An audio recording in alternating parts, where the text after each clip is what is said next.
Show everyone, not just in Montreal, but everywhere, who the true king of hardcore is. Tommy Dreamer. I already took out one hardcore legend in Montreal when I beat Abdullah the Butcher last year. And I didn't just beat him, I humiliated him. I showed the world who the true master of hardcore is when I raped him in that retirement match that he had, and I pinned him 1, 2, 3 in the middle of the ring, and he lied there like the sack of garbage that he is. And then, this past year, I wasn't quite finished after Abdullah the Butcher. Oh no, I wasn't. I took on Terry Funk, and I slapped the hell out of him. I picked up Terry Funk, and I slapped him again. And then I picked him up, and I slapped him again. And he hit me with a picture frame, because he sure as hell couldn't do anything with his bare hands. But he didn't stop. Nothing. Nothing can stop Hannibal. I picked him right back up. I punched him again. And then Lanny Poffo, who really has nothing to do with hardcore wrestling, but Tommy Dreamer, he did do a hell of a lot better than you in WWE. He was in there for 8 years, beat guys like Hulk Hogan. He actually had a bit of a career there, unlike you, who were nothing more than a jobber your entire career. But anyways, Lanny Poffo was there when I beat up Terry Funk. He ran at the time, but then he wanted to get revenge.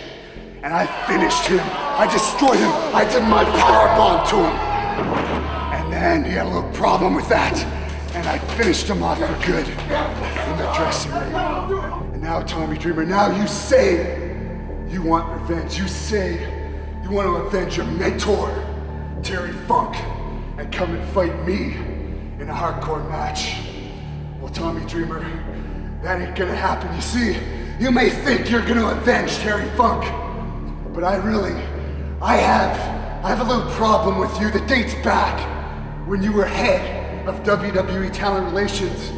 You see, I have a little problem with you from back then. Every time I called you to get a tryout, you were very rude. And when the few times I did get a tryout, you decided to hire little faggots with their little hair, perfect hair like Gavin Spears, and a bunch of potheads like the Highlanders. Guys that lasted only a couple months in WWE before they were sent back to the minors, and now they've already faded into oblivion, just like your career has faded into the oblivion, Tommy Dreamer. Meanwhile, Hannibal's has been climbing steady. It's been climbing to the top, and it still keeps going down. Tommy Dreamer, ECW went out of business. You were a star there. The fake ECW, the WWE had, went out of business, and you were a champion there. What kind of a talent do you think you are? TNA, you got your little ECW group, eh? You think that's gonna help TNA? I understand they've already fired Raven.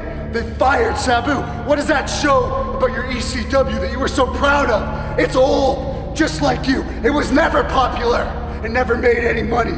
It went out of business. Now I take offense that a fat guy that wrestles in splash pants and a t-shirt thinks he can beat Hannibal, a ripped, shredded guy who loves to fight, who loves pain, who loves suffering. And Tommy Dreamer, I'm gonna make you suffer. You know what? Your highlight of your career is not gonna be winning this shitty ECW title on WWE after it didn't mean anything. The highlight of your career, what you're gonna be bragging about to your grandkids. Oh yes, it's gonna be the night in Montreal when Hannibal beat the crap out of you. You never, ever met anyone as violent as Hannibal. And I'm gonna show you on December 11th in Montreal what suffering is all about.